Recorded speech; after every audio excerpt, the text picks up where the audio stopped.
Any drinks, anything at all? Just sit your ass down. I'm thirsty. Quick intermission for everybody that's just joining in. Yes, we are talking about Zelda, Breath of the Wild, and more. Throughout the whole, it's the whole Zelda. This is Tears of the Kingdom hype. Yeah. It's I don't know when this is uploaded. It's either out or it's a day before or something. More than likely, 2 minutes before. I'm gonna just be real. More than likely, this video is gonna come after Tears in the Kingdom because I don't think Jake is gonna stop playing the game, and neither will I. Yeah. Maybe maybe Neko can edit it. Yeah, because I'll be just busy with Neko Diablo 4. You know. God, do we even get into that? I don't even know if we get into that. But I had some talking points that I want to go through. And a little icebreaker to start off, because I want to get into like questions about, do you think this is gonna be in the game? Do you think that's gonna be in the game? What do you think the story's gonna be like? Because we really don't know anything. But have any of you been? I mean, I know you two probably haven't, because Meryl, you're not even on Twitter, are you? No. Yeah, and there's been like heavy spoilers going around. No. I've been trying to stay away from Reddit too. On Reddit. Like if you put TOTK on Reddit, the entire subreddit is just spoilers. I'm so proud of myself, guys. You know how I always run to Neko and I'm like, Neko, I got spoiled on spoiled. 18 different things. I actually don't think I've been spoiled really. Because you're actually trying. I'm trying. Yeah. Good point. He never tries to not be spoiled. You're completely right. That's what I'm trying to say. Is like Ruby Volume 9 Final Fight is trending on Twitter? Yeah. Let me check that out. It's like I probably shouldn't, but I think that's just. let me the just take a quick ADHD. peek. Oh no! Yeah, it's always the quick peek that gets me, man. It's like, what is the first tweet gonna be? It's gonna be a little warm up. 2 paragraphs. It's like, oh shit, it was a quick peek. Yeah. Ruby fighting against Ruby? Oh my god! Well, what interdimensional dimension of dimensions? What is this? Endgame? Endgame. Oh god. Okay, so But yeah. icebreaker question. I really want to know. Okay. What was your first experience with Zelda? First game, first time you were introduced to it. If you don't remember, Meryl, you know. Yeah, first Meryl. Let's do Meryl. I know Meryl mentioned one game. Okay, the reason why I know Legend of Zelda in the first place, and the reason why I taken an interest of it, because I'm a stupid dumb girl in high school, and I had a crush on somebody who likes Zelda, so I was like, you know what, I'm gonna go ahead and try it out and see if I can like actually get this guy.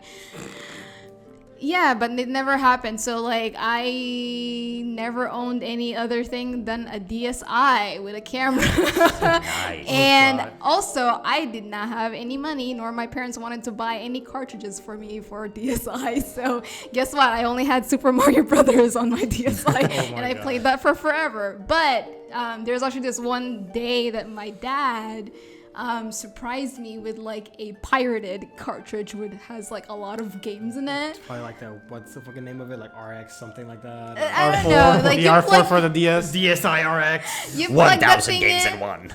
and I think there was like about like I would say like I don't know 50 games in it or something. I never got to play all of them, but like I was like super like excited because there was like Phantom Hourglass in there. And I was like, okay, let me play this. But like, here's the thing: I never finished the game because the game itself is kind of broken, which is sad because like I try to go like the farthest that I went to that I remember was in the Fire Temple, and I just never went through. Oh, okay. Like So farther than that. You made it a decent way into the game. So, and I really don't have any memories of it. So, like, the only memories I have is, like, the beginning where, like, Tetra was, like, calling to Link and being like, Link, like, wake up or something, or save me or something like that, I think. Yeah, I forget that the Phantom Hourglass is the quote-unquote continuation to Wind Waker. Wind Waker.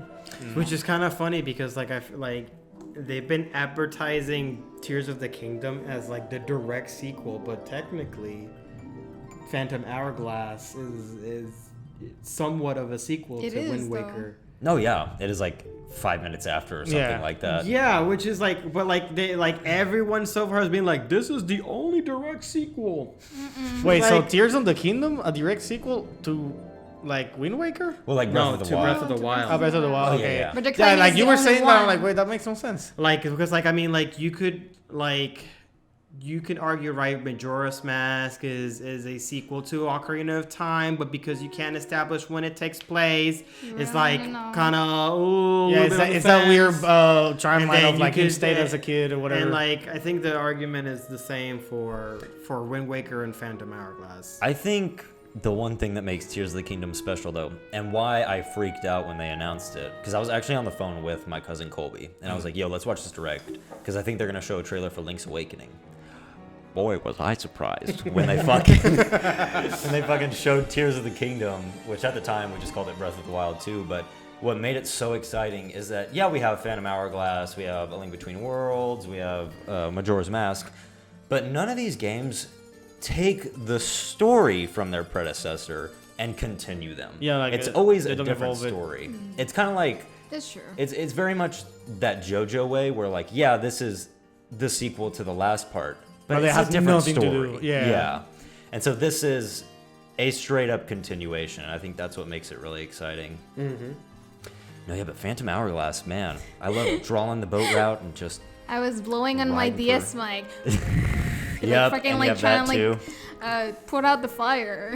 Yeah, no, like I played it a little bit, but I would just watch my hey, yo, Damn, son. damn. Damn, Calamity Ganon isn't too happy with us talking about them Zeldas. He's like, you better finish Phantom Hourglass. But yeah, like I would watch my mom most of the time play the Phantom Hourglass more than I did for sure.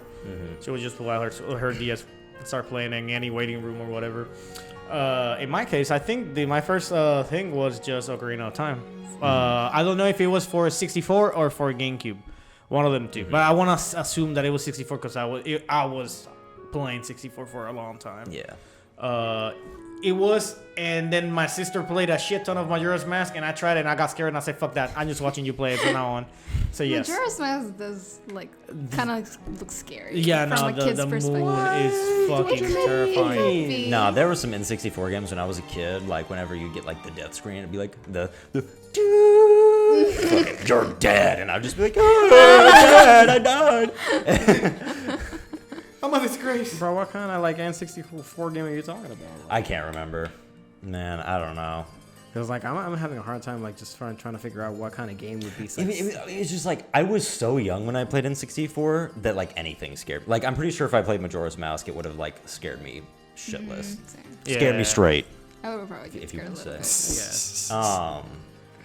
Well, what about you, Mike? What was your? For me, my first Zelda experience actually was A Link to the Past. Really? Yes, because like when my parents married, my dad gifted my mom the SNES, and I don't exactly remember what games specifically what she gifted initially, but I know that eventually the collection grew to be very big.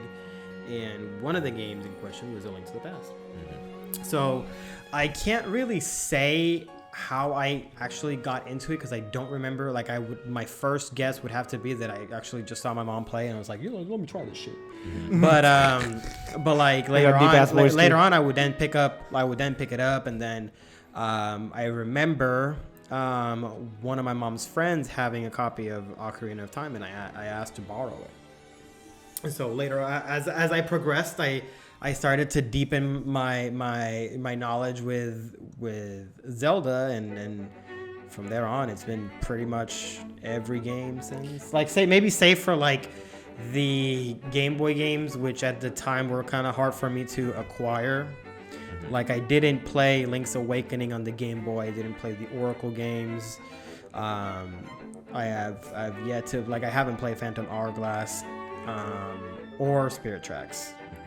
Like I have played A Link Between Worlds. I was able to get a copy of that. I was able to get a copy of pretty much the 3D Zelda games, but and I did get to play Minish Cap actually. Mm-hmm. Minish Cap was fun. But other than my first experience was A Link to the Past.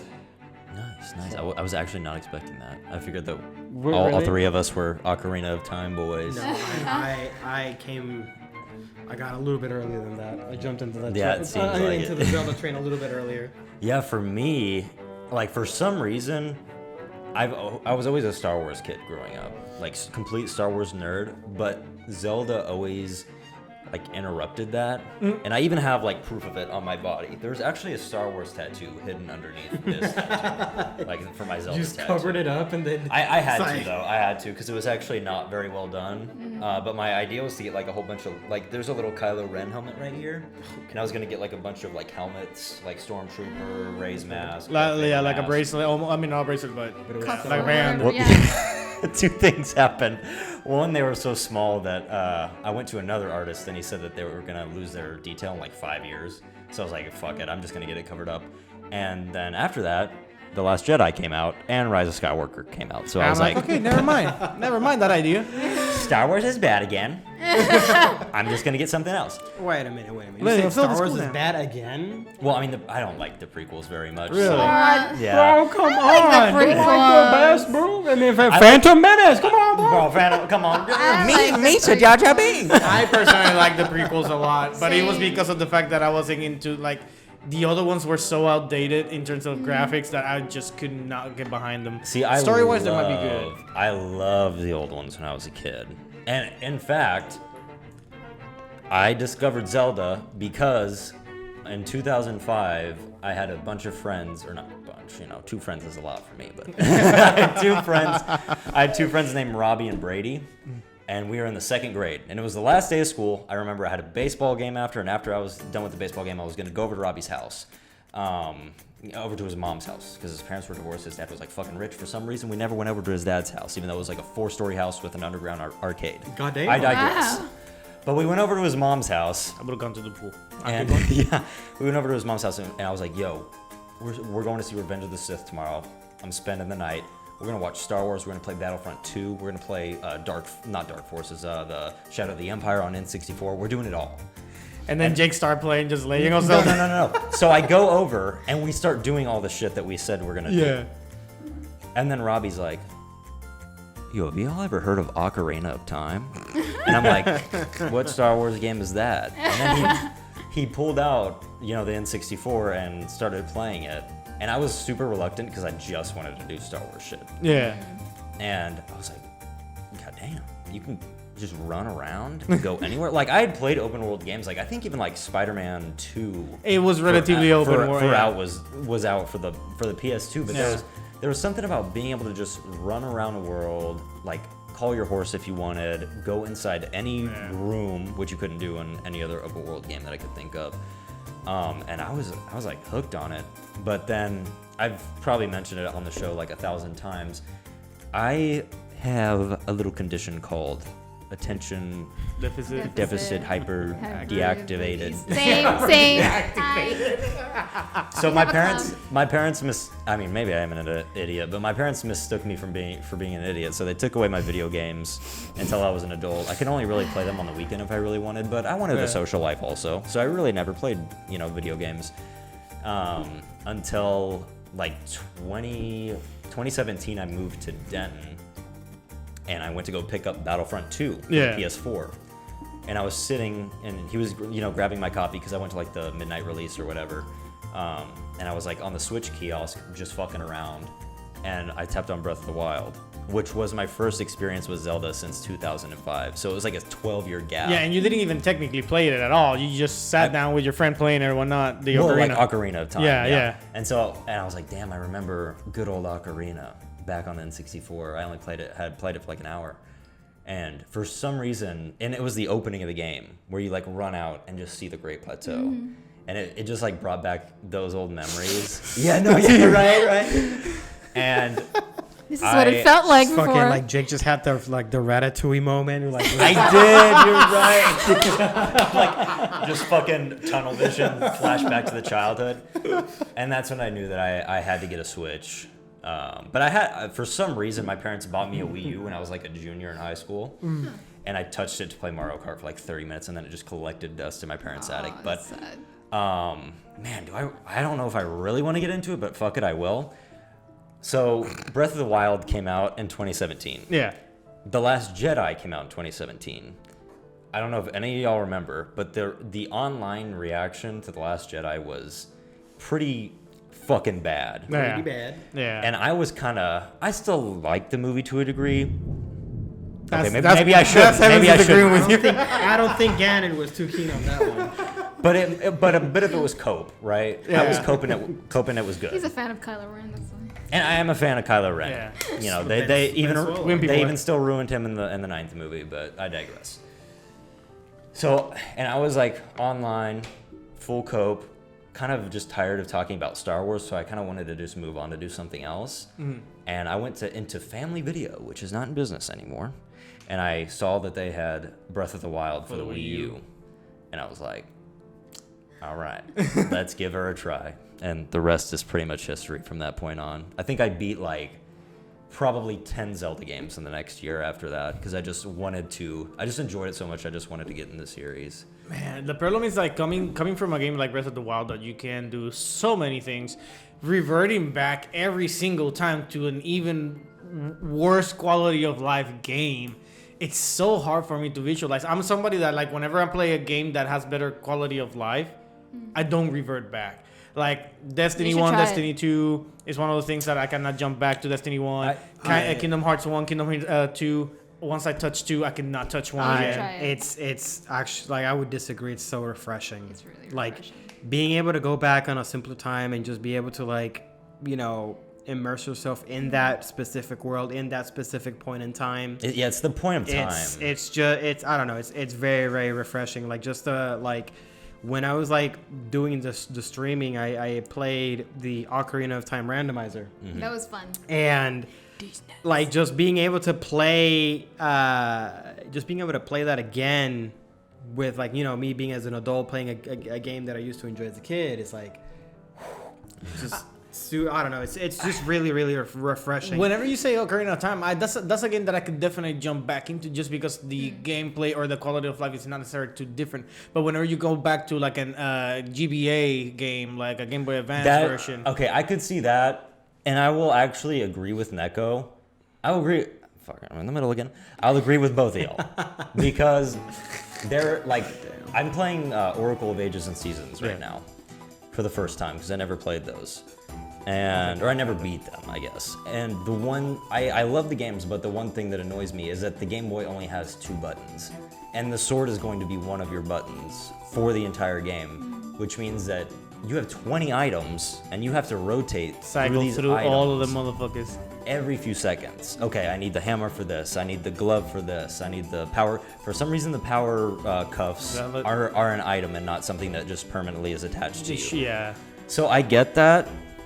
But it's kind of like what Mike said, where like this game is a time capsule, and there's something kind of special about that, where I can just jump back to a time where this was like the thing to play at a certain given time, and I do think that games like A Link to the Past actually have some pretty good quality of life things over a game like Ocarina of Time, like Twilight Princess, for instance. I think has some quality of life stuff that is even better than Breath of the Wild. Like in Twilight Princess, you can run and swipe your sword at the same time. You can't really do that in Breath of the Wild. Whenever you swipe your sword, you have to stop wherever you are. Yeah, like when you're running and then you swipe your sword, he does like a dash attack and then he stops. Yeah. Which one was the one that I played? I mean, I definitely tried to play the first Zelda game, and that was super hard. That's impossible. That is so hard. I can't even like get to the castle, you guys. Like, No. Well, there wasn't even a castle to begin with. Is that Well, the I one mean, that's like, everything's kind of like not a maze, but like everything's all over the place, so you have no and idea. you, like and you just kind of like go here, go there, and you kind of have to memorize where you're going. But dude, like to be fair, that game like is very special in its own way because like back then, you know, it basically promoted this type of like it's your adventure. Right. So you could spend hours just adventuring everywhere, which is kind of like which is the same feeling that you get at Breath of the Wild. The only difference is that it's in 3D and you have a couple more little like toolkits and stuff like that that you can use. More but pointers. It literally like Breath of the Wild basically captures the same experience you could say that you would have gotten when you played the first Zelda on the NES way back then. It's like wow, it's just a big open world. It's an adventure.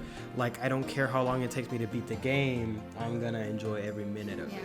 I'm actually watching Maximilian Dude play it right now, and he kind of restricted himself to where He can only phone a friend 3 times. He can use a certain magazine to help him out. But he also has the manual, like the original manual. And apparently the manual helps you like so much more than I thought it did. Because like Meryl, after I played Breath of the Wild, I kind of juggled between like 3 or 4 games at once. I was like that Dave Chappelle cocaine, like, you got any more of that Zelda? So I was playing the original. I went to movie trading to get, for $17.99, they had Wind Waker HD on the Wii U. And so I was like, I'm picking that up. But the thing that was so challenging about Zelda 1 is that it does require the manual. It's intended to be played with the manual. Yeah. Back then, a lot of the games booklets actually did, because even some GameCube games still did that to the today. I remember playing something like, I think it was Star Fox Adventures. Yeah. Which was the weirdest game in the whole entirety of Star Fox. Star Fox Zelda.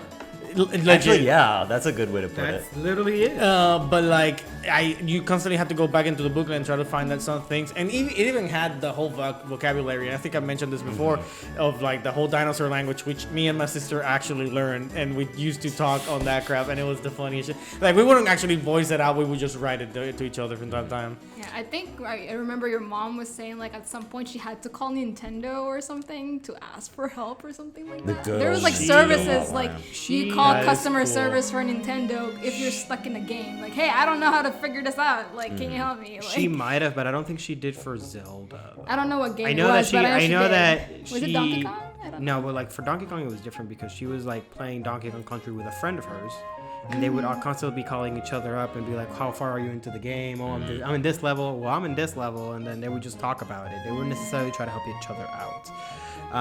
But I do remember her saying that she did call the hotline. I just don't remember what. Yeah, she did. She did mention that at some point. That's funny. Like, do you imagine you being the Zelda guy, waiting for somebody to call you every single fucking day so They you have can a geek out whole, about they have a that whole shit? It used to customer be like service that. for it. It used to be I like kind of, Yeah. I kind of wish it would still be like that, bro. You just fucking imagine just call Nintendo and be like, "Hey, yo, what kind of game are you playing right now? Breath of the Wild. All right, what you need? I need this last fucking chorus." Dude, no, you'd be Glorious. pissed, man. And they'd be like, "Have you tried this one? You know, let me go over there real quick. Let me try."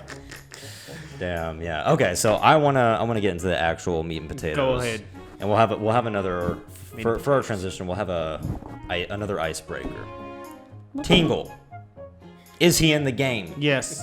or is he not Can in the you tell game? me who that is? Or what Tingle. that Tingle. I mean, he needs to be pulled up somehow. is? Pull Okay. it up. Tingle is I a need very context. special man. He is. Tingle. We talked about What it like is- off video, but literally he is like the Weeb in Zelda. Yeah, that guy. Yeah. Okay, what does he do? He looks funny. He's basically a cartographer. He basically does your maps, Oh. but he's dressed up as a fairy, and then he thinks that Link is a fairy boy, ferryman. Yeah. So that's why he's like, "Oh my God, Mr. Fairy." He's a 35-year-old fairy who was rejected by his father. So in a way, he's like the Onyx of I don't know. Maybe I want to be in a world where I'm not rejected all the time. I'm looking at you, Dad. Zelda's cool. Yeah. So that's pretty cool. I don't know. I don't know if he will make it into the game. Like, all jokes aside, I would love to have him in the game just because of the cameo.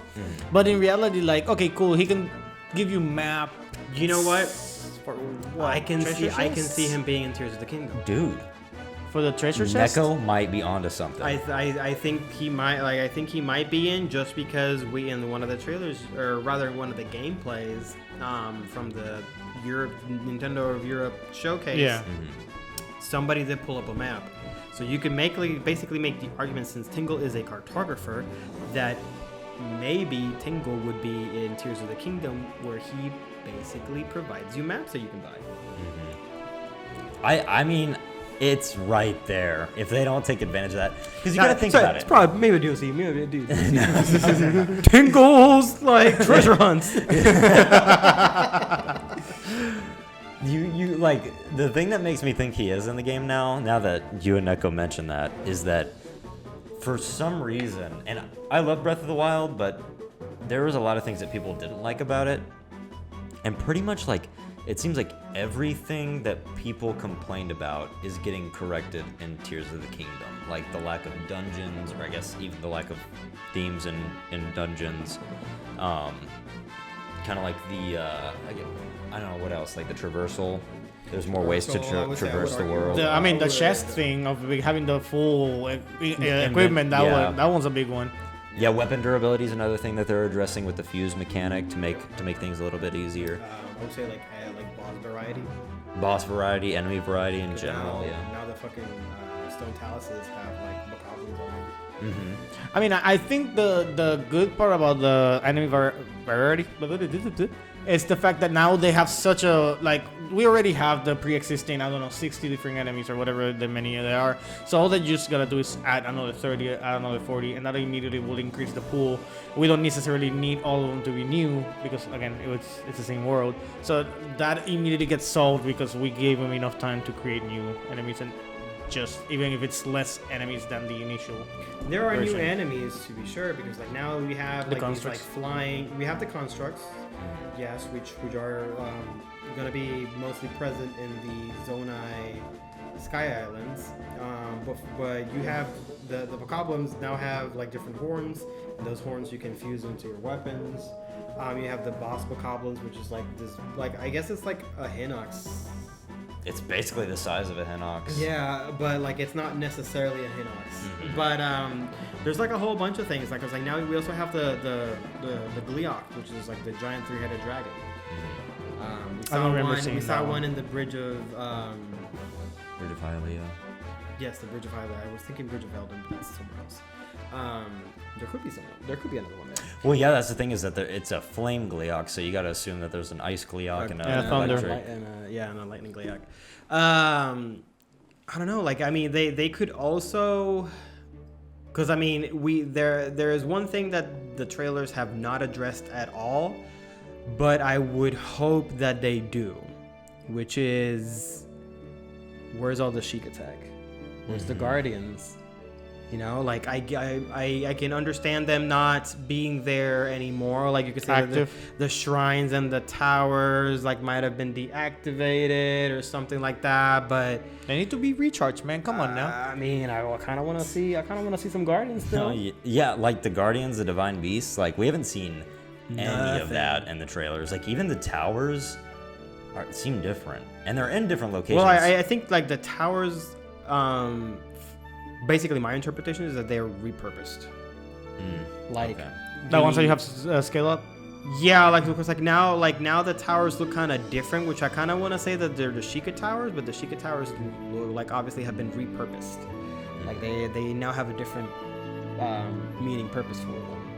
I saw that somebody was basically making the argument of this that the Sheikah towers are now basically one way for you to get into the Sky Islands.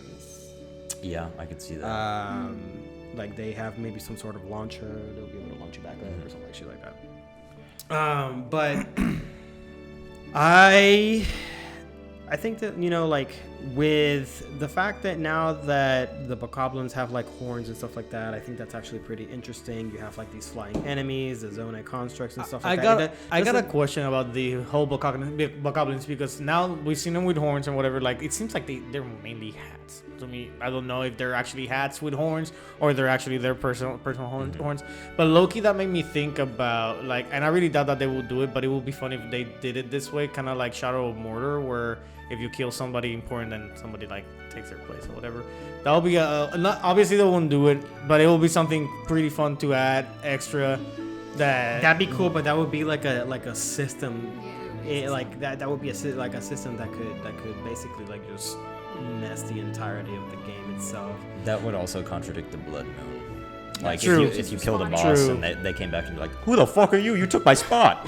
Hey, turf wars, man. That's It would just be all out chaos. That'd be really like that would be something that I want to see explore in other games, like the Nemesis system from Shadow of Mordor and at Shadow some of point War. they're gonna have to do something like that. I kind of want to see something like that, but I just don't think it would fit Zelda specifically. Is that game the only game that has it straight up? Yeah, The only that one I've that does. that I've played before. Love Shadow of Mordor. Next up, as my chair farts. We kind of dove into this a little bit when we were watching Neko play Breath of the Wild, but I kind of want to get more in depth. Are we going to be able to beat the game at the beginning of the game? Are we going to be able to go straight to the final boss? I would argue yes. Yeah, I don't think that that not chemistry, but that whole interaction hasn't changed.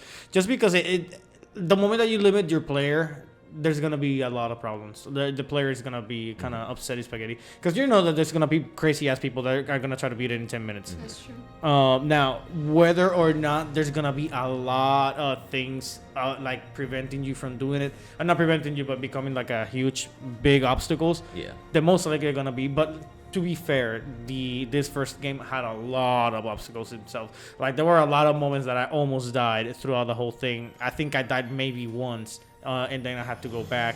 No, actually, no, I just flashed back. But even then, there were a lot of moments that I almost got killed, and I had 15 hearts or something like that. So going with only 3 or 5, it might not even be enough. I think here's what I'm thinking. Here's what kind of like what I'm predicting. Like, we know for a fact that you're gonna spend the beginning parts in a tutorial Sky Island, just so that you can get your powers and getting to the hang of like fusing stuff and like creating the flying birds that they were showing in the trailers and stuff. Like I think you still have to play a little bit of the game because literally the first hurdle that you would have to the first hurdle that you would come across is the fact that Hyrule Castle is not floating, which means that for you to be able to get it, you would have to get on a Sky Island because from the footage that was being shown in the ad and just basically everything, like it's not it's not just like hovering very lightly, right? I don't think that in Breath of the Wild you'd be able to get up there with Rivali's Gale. Like all the way to the top? Like no, just to be able to get onto the castle itself. Okay. Like yeah, you're probably it right. definitely looks like it's pretty high up there. Yeah. I would argue like at least 5 times the height of the spawning area of Breath of the I Wild. would assume Like so. 3 or 5 So times. like my first guess is like if you really want to make it there, you're gonna have to probably like get one of those skybirds and then just fly over there. Yeah. But in order for you to fly over there like consistently, you would need to get at least a couple of those like Zonai batteries that we're showing. Which how did you get more Zonai batteries? I forgot. Oh, I don't know. They haven't What if really it's like shown crafting? Like I think you just acquire it. There's 2 types of batteries in the game. There's temporary, which are okay, so there's like a gacha system in the game now where when you collect Zonai charges, you put them in a little capsule machine, you spin it, and you get Zonai parts to build with. And you just have to work with what you got. And sometimes you'll get temporary batteries. But then Link also has this weird like Portable. It's like the Sheikah. Portable- It's like a Sheikah Slate thing. some kind of like Sheikah battery holder. And the further you are in the game, the more batteries you have. So it's almost like a second stamina gauge. So you have your stamina gauge where you climb, you run, you swim. But then now you have this other stamina gauge where you fly. like an energy- You have batteries. You use it's basically like a portable battery that you can use for Zonai stuff. Yeah. So it's like, how and when do you collect those? I would That's assume the- that like you would get at least one battery, like which you just need, like say kind of like the Zona, like the Sheikah Slate thing. Yeah. You would just get it. You would just get maybe the first battery. You would then acquire more batteries later on in the game, but you would at least have one. What if that's where all the guardians are going to? Like, what if you need to find the last remaining guardian relics to then dismantle them, grab the items, and then try to turn them into the battery? Because I really doubt that the spirit orbs are gonna go for that. You know what I'm saying? Like, the spirit orbs are still the stamina, and they're still the hearts. Right. I think like I don't think guardians are gonna play because I think the batteries is like Zonai made. Because that's kind of like seems to be Aren't the the running guardians theme. Zonai made though? No, No, they're the Sheikah. The Sheikah? guardians are Sheikah. But So if I had to make a guess, in order for you to get more batteries, you probably would have to go for like a similar, like maybe kind of like like how you went to like Pura and Robbie to upgrade the Sheikah Slate, something similar.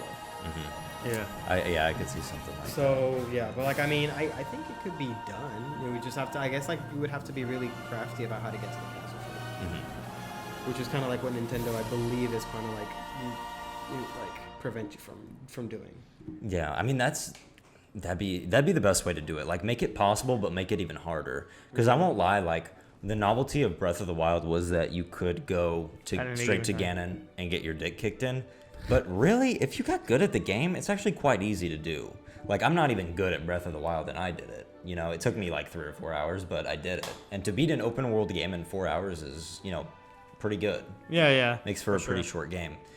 But last talking point that I had, and it could be our longest one.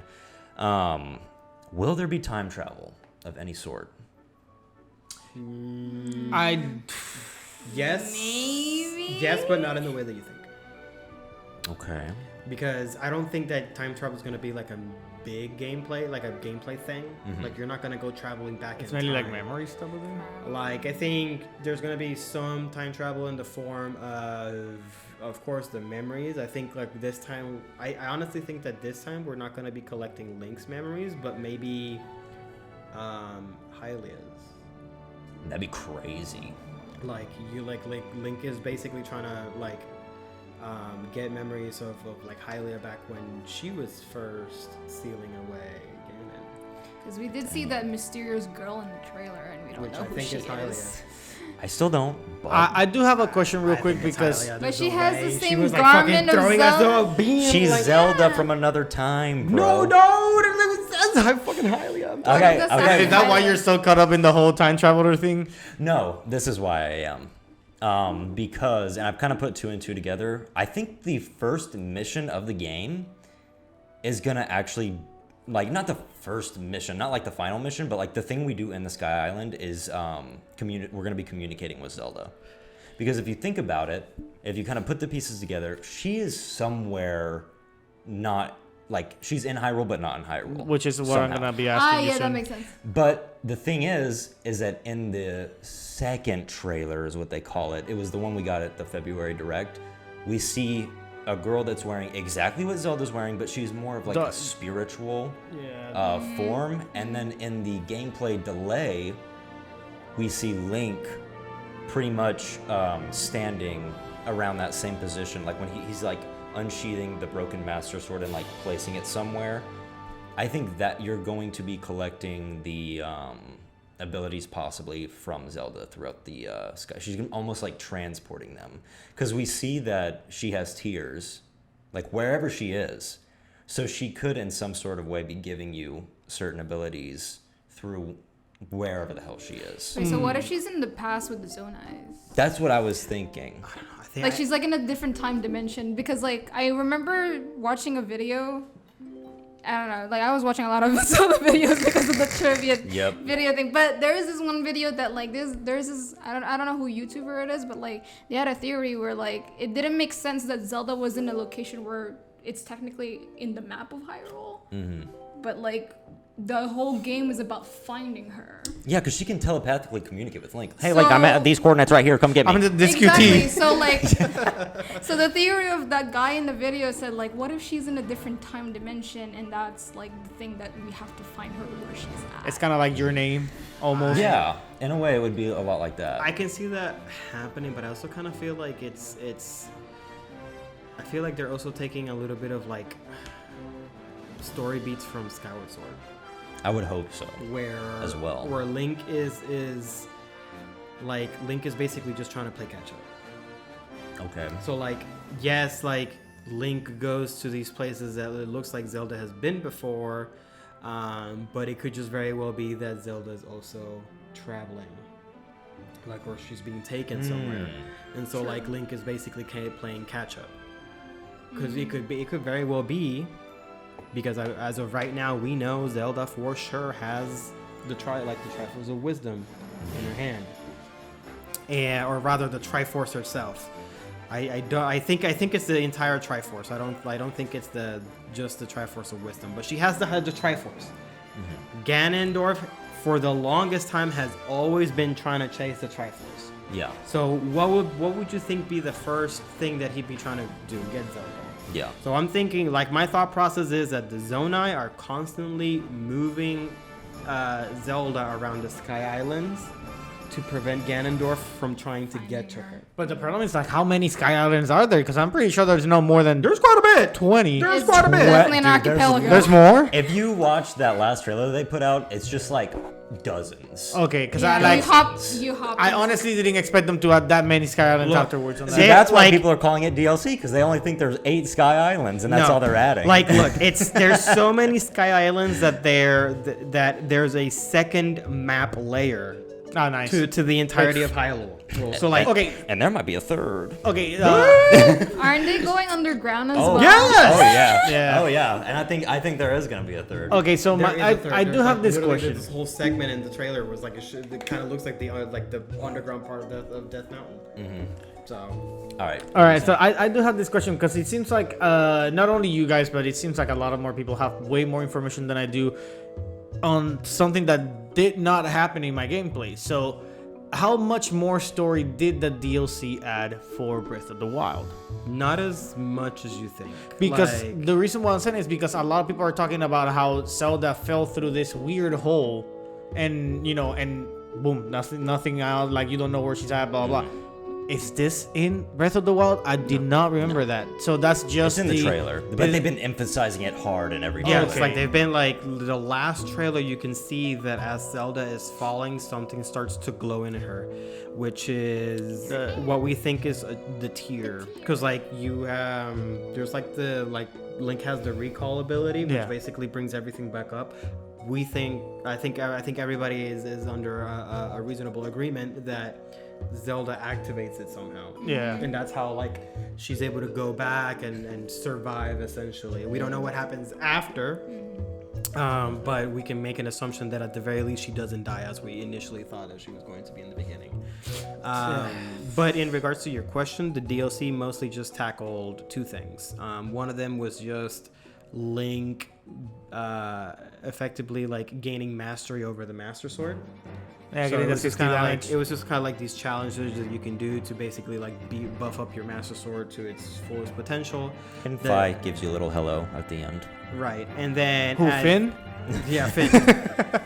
But the second one is the most important one because it touches on the champions. So you effectively You get the little flashbacks and memories of you them, get whatever. you get a like little bit extra flashbacks and stories. Because I do remember in the video that I watched from Celtic, they have a lot of cutscenes that I did not see throughout the freaking game.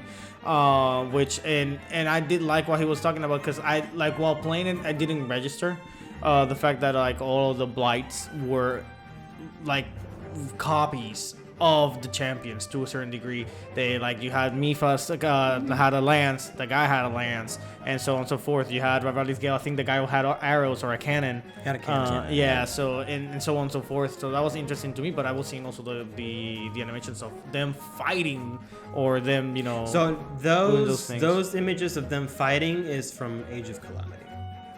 Not necessarily That too. from the game. Which is not canon. Don't worry about it. Yeah, it's not canon. It's good footage because it kind of shows them Relates. fighting. Like you kind of get to see a little bit of how that fight would have looked like, but it's not that's not canon. It's like when you're playing it, and if you don't know if it's canon or not, you'll think it's canon up until you get like 60% of the way through. And do you know what happens in the game? All right, I'm not even gonna say. I've yet to even finish. But then something happens that you're like, Something okay, happens and never you're mind. like, this is bullshit, or Tears of the Kingdom is not the game that I thought it was. and it turns out that Tears of the Kingdom was a sequel to Breath of the Wild and has nothing to do with Age of Calamity. Okay. So, It's funny enough, like that. Like there was a video that I was watching where it's basically this guy breaking down the last Tears of the Kingdom trailer, but he was basically breaking down the music, and then he was like finding all these little like references and like these little hints and nods to games, and in a couple of times there were like some hints and nods to Age of Calamity. So it's not like it's necessarily like forgotten or discarded. Like something like it's. You could say that it's kind of like recognized at the very least. I had another thing to add, but I kind of forgot. It had to do with. It had to do something. It was either something core. Okay, there you go. Backflip.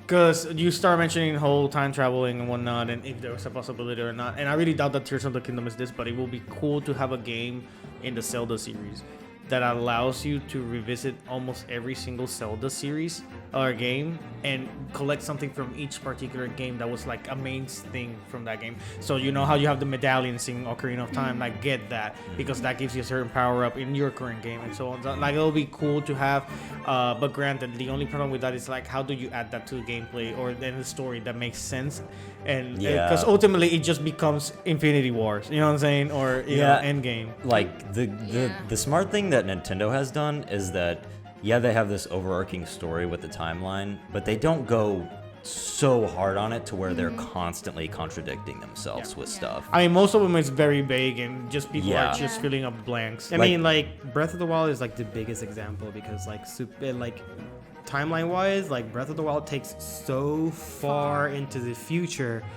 where it basically it retcons the entire story, like the entire timeline before it. Like it's so far ahead that literally everyone in Hyrule basically takes all of those games, all those stories as myths. Like they don't even know if it's true or not. I think they mentioned it too, like that. I think it's a smart move for Nintendo to do that, it's because they're just basically like resetting everything, and they can just make more Zelda games that way. No, legit. Yeah. So. Yeah, because I don't really care. Like I like the whole idea of the timeline, and it just creates a cool like mystery to each game, like figuring out the lore, but like I don't care if Tears of the Kingdom like wraps up the timeline or not. I just want it to be a good story at the end of the day, you know.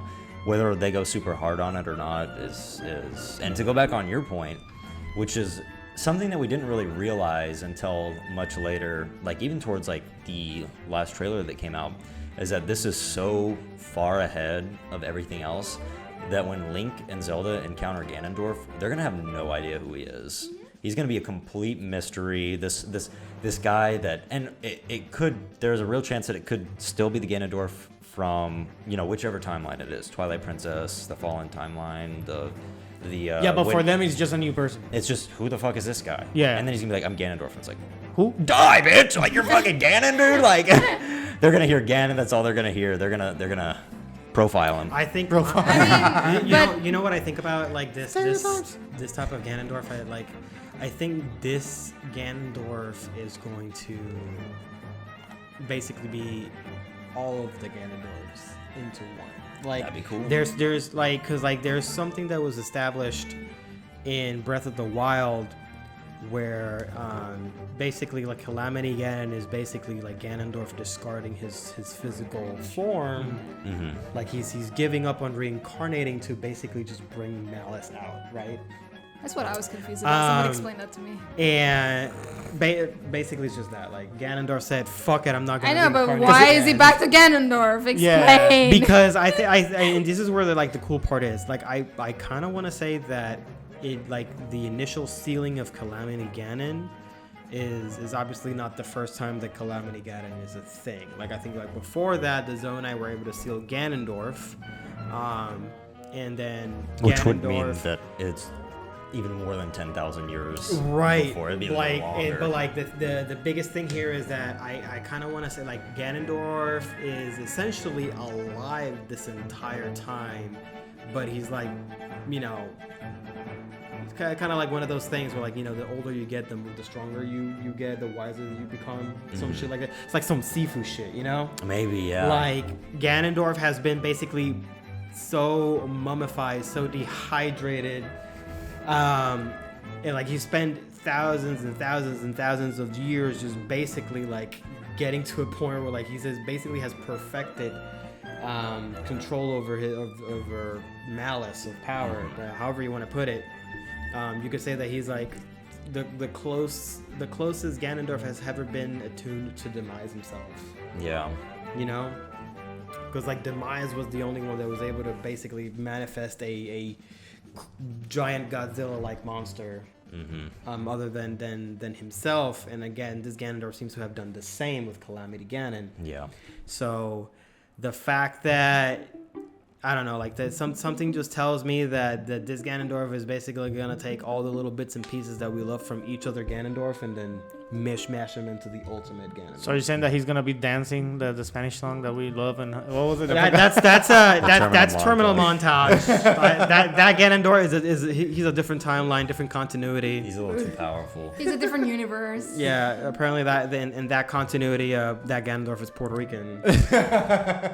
No, but like, so I was gonna ask this question as you were thinking about that and mentioning, would you ever be okay? Because I know that we've had this be a thing, but I wanna make it more concrete as to, would you be okay if going forward after Tears of the Kingdom we no longer have Ganon as the bad guy? Because I know that we have Girahim, we have all these other, but they always acted on Ganon's and the demise, behalf. Would you be okay if the game just takes a different toll, or if it sticks to the same format? I mean, it's already been done already because before Ganondorf, there was the other guy with it turned into a ball of an eye. yeah, that's Vati. Vati. Vati. And Vati was basically the Ganondorf for a while. He was basically the Ganon for a while. There was even a game where technically Ganondorf creates a Shadow Link which helps release Vati. And then I think that's Four Sword Adventures, like them. It would be Four Swords. Yeah. I get them confused all the time. Yeah, it's one of the Four Swords, but basically like there's a Ganondorf in that game that creates a Dark Link, a Shadow Link, which basically like taunts or goads Link into pulling the Four Sword, which then releases Vati and stuff like that. Which is why at the end of that game, after you kill Vati, then you have to finally finish fighting Ganon, Ganon again, and then. But Ganon is really just more of a beast form, not in the. Well, yeah, because like in that continuity, Ganon is Ganon. There's no Ganondorf. Yeah. Yeah, it gets so confusing when you get towards the end of all the timelines. The only one that was actually pretty consistent was like the Wind Waker timeline. Yes, Yeah, because that like one at the was end, good. like there's New Hyrule, and then it's like not even Ganondorf anymore. Yeah. Because isn't like Spirit Tracks technically like years after like Phantom Hourglass? Yeah, it's 100 years after. Because it's like that's where they Hourglass. found the new land and everything, and then Yeah. like I think some of the pirates from Phantom Hourglass and Wind Waker were there in Spirit Tracks. Well, there were descendants. Everyone yeah, in that game are descendants think of so. the No, I pirate. think one of the pirates were old. No, they're all descendants. No, yeah. Nico The from old Wind guy. Waker is. Is he still alive on that Because he one? mentioned No, yeah, like he's like 112, but yeah, he's still yeah. alive. Jesus. Yeah. I remember there was a line where he said like you look like an old pal of mine. or something. Yeah. Damn. No, yeah, he's old as fuck. Out of anybody else, Nico, bro. Yeah, like he's- he he's was the only probably the one. worst character in the whole. Hey, the come on, laziest man. pirate of them all. Come on, like wasn't Nico like the one that kind of like helped you get the items? You had to do, like, Yeah, his little you swung platforming across. checklist? Yeah. He was the homie, bro. he was the homie, Don't be but fucking dissing on Nico like that. all right. Last little thing before we wrap up. We'll bring it all back. Is there a game that just makes you go, damn? I love this shit. I love Zelda. It could be an art style. It could be a game that you sped run through. What's your favorite Zelda game, basically? Oh, Zelda game. Okay, I thought you were saying just games in general. D4. I'm just saying. Diablo 4. Diablo 4 as best Zelda game. Okay. I just want to say I am very excited for Diablo 4. But if Neko's on that server slam come May 12th, I'm going to have some discrepancies. In fact, I'm going to make you take off work on Friday so on Thursday we can go to GameStop together and be like, get this man a copy right now. Bro, he's gonna get the copy and he's gonna leave it like sealed, and then you'll see him Return playing it. Diablo 4. Diablo. Nico's gonna be like, I want to return this game. Can you actually give me the collector's edition of Diablo 4? I want that druid. I like the druid. I heard they buffed him. No, but I don't know, man. Druid's pretty cool. okay, so your question is there any game of Zelda that you still classify as your favorite, or like? It's I mean, not... even if you're just drawn to it and you haven't played it, or like just a good your favorite Zelda.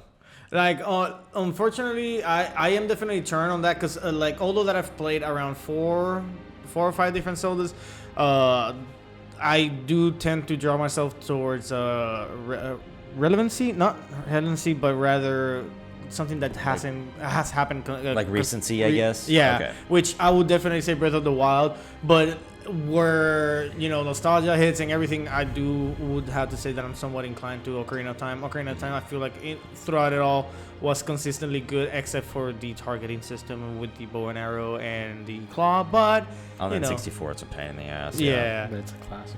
Classic. Mer, what about you? Now that you've like studied up on Zelda lore and won the trivia by a landslide, I feel we can ask you this question. Out of all the Zeldas that you studied up on, which do you think is your favorite in terms of Even though story? I've never played it. Even though you've never played it. Okay. Well, Sometimes you don't have to play a game to enjoy the story. No, My favorite one. I don't know. There's something about Skyward Sword. Skyward Sword I really does, I like think, have the best story. I think that was the first Zelda game that I actually took a really large interest on when it came out. But I never got a chance to play it because I can't get access to the console. I don't have one, and I don't have the game, and I never had the money when I was in high school to buy one. So Well, you do now. I It do says now. Skyward Sword HD on the Switch. but I remember when it came out, and Nintendo commercial over here. it was so big to me that I actually learned the goddess's lullaby in my recorder, and I played it all the time. Which is just Zelda's lullaby In backwards. reverse, Backwards. yes. Yep. No, I like Skyward Sword. I like the art style and all that stuff.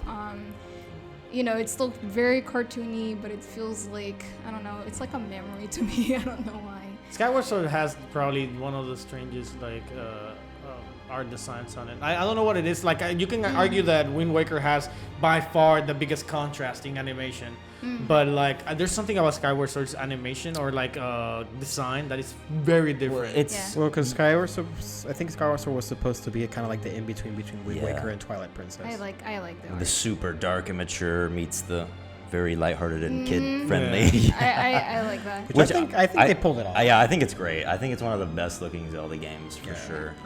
And then I think here's the thing. I'm gonna mention 2 games because I have my reasons. So Skyward Sword it's probably because the thing with Zelda just being that's the first time that she discovers that she's the goddess or something, and there's nothing there for her she has no sense of duty. She has to be forced into I gotta learn how to do kinda like in Breath of this. the It's my Wild. duty as a princess. Ganon or did not like whatever. that. And it's all very raw, and I feel I don't know, there's something about that it's just the first. I think, I think I get what you mean. Granted, Zelda does have, she is kind of forced into destiny in Skyward Sword, but it's less. It's less I think it's more defined in Skyward Sword as it is in any other game. Because in any other game, she just has magic powers.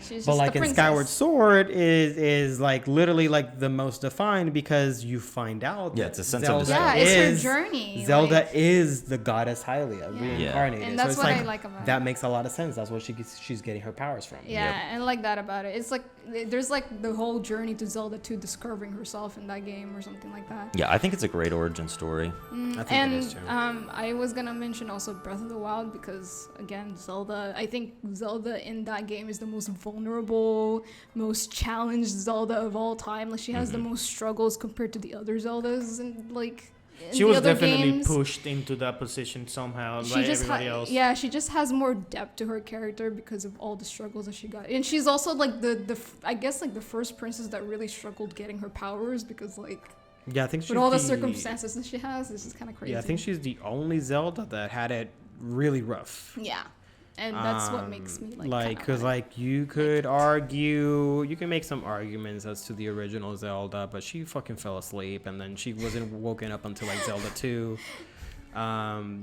Or that Zelda that what's that the brother blamed her or something like that. Yeah, that would be the first. That's the very first Zelda that wasn't even this the very Let's first. confuse Neko real quick. I know, right? The very first Zelda isn't even in the first game. Yes.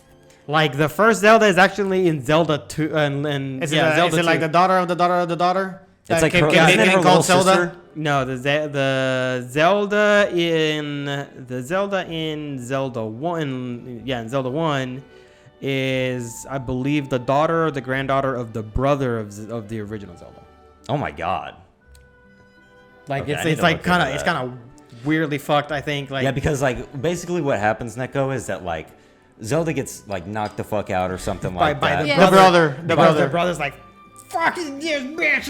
And yeah, so but he- then the person that put her to sleep died, so there was no way of waking her up. And then the every single brother- descendant. Yeah, and then the brother was like, "Oh, I feel so bad. Every Yeah. woman needs to be named Zelda." Zelda. Yeah, yeah, exactly. yeah. I mean, like, yeah, like, I might be wrong about the Zelda and Zelda one being like the daughter or the granddaughter of the brother. I don't know. But I think I know that there's another Zelda, and then the original Zelda doesn't show up until Zelda 2. Yeah, Like that much is certain. yeah, that is for sure. But like, shit, like you're like, what is it like in A Link to the Past? Like Zelda just gets captured, and then nothing really happens after that. What like in Ocarina of Time, she gets taken away by Impa and doesn't come back until like later on in the adult timeline. So are we just like going through which Zelda had it the worst, basically? I mean, like I'm just saying, like I don't think. I'll throw you a curveball. Okay, go ahead. Hilda. Oh, okay. Hilda's not Zelda though. I know. Hilda's not Zelda though. Like, Is that from the Twilight Princess? No, that's from A uh, Link Between Worlds. Between Worlds. Okay. Like Jake is being Jake. Yeah. I'm just being Okay, a smart okay. ass, yeah. No, I think Meryl's right. Like Breath of the Wild, Zelda is No, yeah, probably for sure. the one that's She's- really had it the most rough. She had a mentor, and then her mentor fucking died, so she had to figure out how to do everything herself. Well, Before Mom she could even did, train. Yeah. Before she could even train. I do believe that like the way that you described the Skyward Sword one kind of also reminds me a little bit of Tetra as well. Tetra, like she wouldn't. she didn't know. There is a little bit of that in Skyward Sword, but I think what makes Skyward Sword special is that Link and Zelda are so close and they're such good friends, and you just feel like they're They were hometown childhood friends. Yeah. And then out of nowhere, it's like, you're the Yeah. fucking guy of this place, bro. Yeah, What the Sky- fuck? And you're the hero. I would even argue that Skyward Sword is the one Zelda where there's actually romantic undertones. Yes. Well, it's speculated. There definitely is in that game. There is a little bit in other games, but it's really hit. It's hit very well, I'll say it, in In that one. Skyward Sword. Yeah, Like, I love their What other game would relationship. you referring to? Zelda 2. Oh, I mean, Zelda 2, a little bit in Spirit sort of, Tracks. kind of, because like a little at the like wow, like at the end she just wakes up and oh Link, you're my hero, and they And just kiss on the fucking yeah, blind. the like, fucking, the fucking yeah. curtain goes down, and then you see them embrace each other, and it's like, did they kiss? Did they not? We don't know. We don't know. She could just be no, thankful no, like I She just tripped. for Neko. Well, Breath of the Wild. I Breath mean, of they're the not. Wild for sure. They're not in a relationship, but Zelda loves Link. Yeah. I think, She like- loves him. yeah, I guess you could make that argument because I mean like I first well see like the thing is that at first I didn't take that as her being in love or rather that was just kind of like in my first playthrough I thought she just had a very very deep respect towards him like she was Like, like she wow cares for like him kind of like thing? yeah like you know I really care for you Yeah. but like you know she kind of gave me like some Twilight Princess Zelda vibes where Which she's is like kinda, the furthest thing from a romantic Zelda. which is right, but I just kind of just like you know, like Link, you know, I was wrong about you, and I deeply respect you, Right. you know. Link, and I, Link is a ladies' man in Breath of the Wild, bro. Like Paya, Mifa, they all love him. that's true. They all want a piece of him. But yeah, I think I after a second and third possible playthrough, I kind of like get the feeling that yeah, there might be some romantic undertones there, but at the same time, it's I don't know, it's never really implied, right? So Well, like, it's I was about to say Neko sings about it. Cass, you know, I was gonna, you know, tell Neko that Cass has a whole song that, yes, it's spoken in poetry, so you have to like decipher the fuck out of it. But He loves yeah, Zelda. if you break it down, it's like Cass, the song that he was singing. I think it's when you collect all of his songs. Sings a song about the princess that unlocked her powers through the love of her knight. And then I was like, well, what kind of level are we talking about? Is it platonic or is it? she It wrote better be his platonic, elven- man. I'm just saying. Better be platonic. My girl Mifa had her eyes on that man She beforehand. gone already though. Now it's No, Paya. no. Zelda killed her, and it was all a plan. Paya best girl, in my opinion. In my humble opinion. Paya's Paya has like Paya's some. Impa's Impa's granddaughter, yeah. Paya has some strong Hinata vibes, you know. She's She kind do. of cute. Like she's Yeah. like, you know, I love him, but like, yeah, it's a love that I'll never have. I do be liking the Tears of the Kingdom looking Zelda though, with the short hair and the caveman dress. I You don't like it? I like the short hair. Yes. The caveman dress. No. Oh no. No. I Come on, sorry. she's a Oh, barbarian. you you like know? those yoga pants, don't She you? looks a much better. She looks so much better in that adventure outfit Yeah, that her she's adventure outfit was initially, like in the beginning of the game, like in the trailer. Okay, yeah. So kind of like a With the cape and like variation of the Breath of the Wild. Yeah. yes, That like she one's looks really really good good. there. But like, goddamn, that caveman dress really not is I'm not about it. It's not helping her at all. Well, Mike. I think to answer your question initially, I would have to make the strongest argument that I don't know, like out of all the Zelda games, one has given me the biggest impression, and it had to be. Go ahead. Majora's Mask. Huh? Majora's, maybe? No. That's a Or shot in the Twilight. dark. That's a great game, but no, it's actually Maybe Skyward Twilight. Sword. Okay. I have mentioned this in the past to Jake offline. I don't know if I mentioned it in one of our podcasts or something, but like there was something about the first fight with Girahim that was like peak gameplay for me. Because you know, with Skyward Sword having like, you know, kind of like focusing a lot on like the whole motion controls and stuff like that, and how you have to swing, the way that you swing your mancha or your Wii mode is the way that Link swings his sword and stuff like that. There was a lot of systems and a lot of mechanics in play that took advantage of that. One of them being Girahim himself. Yeah. Girahim has the ability to take away your sword if you let him. Like there'd be like the way that you would be beating him, because like he would hold his fingers out and he'd be tracking the sword, and like like at some point he would stop, and then that's when you would be able to hit him in the opposite direction. But if you did it before that, which is what I did when I was like you know, playing for the first time, he holds your sword. There has never been any point in Zelda ever where like you feel this resistance from a boss, let alone the first boss in the game. And the way that he just kind of like holds your sword, and you're just kind of like, shit, bro, like fucking let go. And then he just literally just takes the sword away from you, and then literally starts like using it as a plaything. And then you're like, holy shit, I've never had my sword taken away. I've never been emasculated like this before. Yeah. I mean, like, Disrespect. it's funny like that, but it did really feel like it kind of like made me feel powerless at that point. And it really emphasized just how like it linked so well with the story, because Link. I'm sorry, we were doing that before the show started. Though. Yeah, like I think like it's, I don't know, I think it just plays so well because, you know, that first boss battle is supposed to show you just how strong Girahim is compared to you. You're just some knight that just came from fucking Skytown and just dipped into the world below, and then did the first dungeon, and then suddenly you have this guy who's literally toying with you, takes away your sword, starts swinging at you, and then literally chucks the sword at you later on. Just because he could. Yeah. And then like, and you know, as you progressively start to figuring him up and beat him, that's when he's like, all right, I'm done playing around, and he starts like pulling the swords and start getting stronger. Like that was so impactful. Like and that was like literally like my that's my number one Zelda moment in any game. Damn. Like I've just never had a feeling like that in any other game, honestly. The other 99% of the game is a bit questionable, but I mean, I'm just kidding. I'm actually a Skyward Sword apologist. The game is how you make the most out of it, right? Like and how you basically take the game is really up to you. Like if you thought the Skyward Sword was a shit game, then I mean, you know, the game has a lot. That argument could be made with any game. The per se, game has a lot to offer, but if you're choosing to, you know, take a look at this game for its shortcomings, not for its like actual successes and the things that it actually did really good, then you know that's on you. Yeah, I don't think it has many shortcomings. I'd say like my one complaint with it is it does feel the linearity of it, which isn't the problem, does make it feel like it's a continuous dungeon in a way. Yes. Like it is so full of puzzles. getting to the puzzle that leads to the puzzle that leads to the dungeon is a puzzle. It's sometimes like because I just beat it this year, and I really freaking liked it a lot. I liked it a lot more than I thought because some people love it, some people hate it. Yep. It sort of has that like polarization. I mean, Breath And of then the some Wild people has it are too. just Aaron Hansen. Aaron but- Hansen, yeah. But man, yeah, it is jam packed with puzzles throughout the entire game.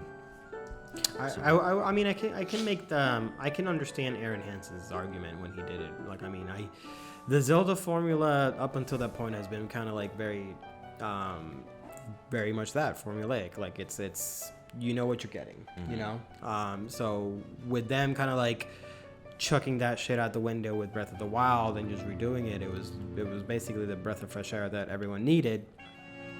But like. There's things to enjoy about the Zelda formula, like you kind of like how I mentioned just now. It's just you get what you expect. A lot of people just jump into the Zelda game expecting that one in the like. Again, I jumped into Breath of the Wild, having expecting a tempo, expecting those, and like it was the one thing that I didn't get. It made the game a 3 out of 10 for me, but.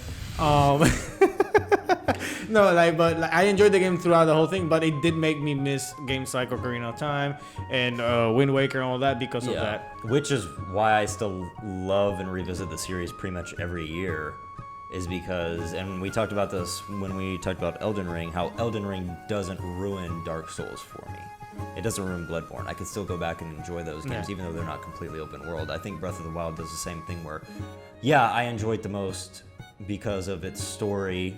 It is one of the best stories, some of the best combat, some of the best puzzles for me, because I mean it's just consistent shrines and shit throughout. I don't think it does everything the best, but I think you can find those things that are better in the other games. So yeah, like for me, I don't want to be boring and choose Breath of the Wild. Obviously, it's like my favorite game ever. But I did have one game that I wanted a remake of from the moment I played it, and I'm gonna hit y'all with a little joke Awakening. here.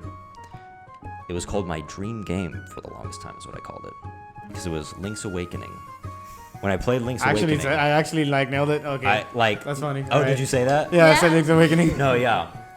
Because when I first played Link's Awakening, I played the Game Boy version, which is, of course, the 2 buttons. You got but I loved it so much because the only thing I'd heard about it is, oh, there's a train chomp in the game. So if you want to see some Mario stuff in a Zelda game, there's piranha plants, there's Goombas, there's a fucking Kirby that shows up in like the 8th dungeon or something like that.